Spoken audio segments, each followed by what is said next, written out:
Hey guys, my name is Monica and we are answering the question, why do bad things happen today? So the first thing to remember is that God doesn't cause bad things to happen.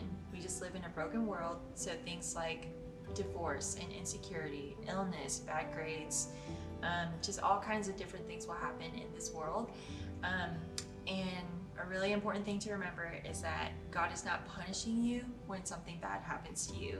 He's actually really present with us in our mourning. So you see, like in John chapter 11, when Lazarus dies, there's a verse that talks about Jesus weeping for when Lazarus dies, because he gets really sad about it, and he comforts Mary and Martha, his sisters.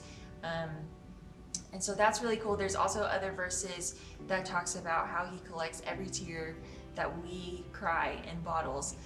There's also verses about how he's close to the brokenhearted. There's also verses about him telling us to cast our anxieties on him because he cares for us. God is also not powerless when bad things happen.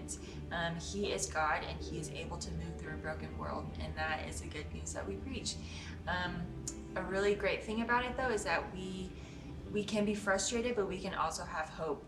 And there are so many examples of that in my life. There's examples of when I went to college and I didn't really know what I wanted to major in, and I ended up choosing a major that ended up kind of really sinking my GPA, but then the Lord used that and helped me to just find a major that actually really was what I wanted to do. There are a lot of friends that I made through that major. There's a lot of lessons that I learned through picking the wrong major. And so there's just a lot of different examples like that in my life where I've just seen the Lord take something that was not the best and turn it into something really good. So God doesn't cause bad things to happen. He's not surprised or shocked when things happen to us, but he does join us in our mourning.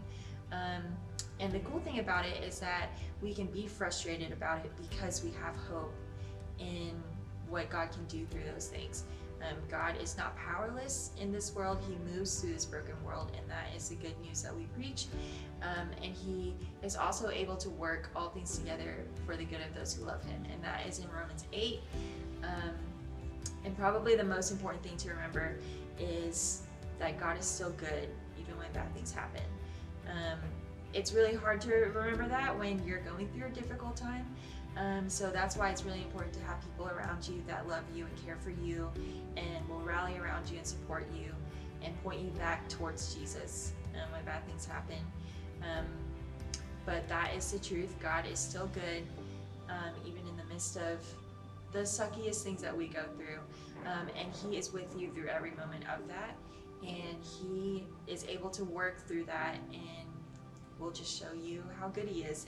And he is just able to work through things in his timing. It might not be the timing that you want, and it might not be how you would want to get there, but he will show you his goodness through that too. So bad things happen, but God is still good.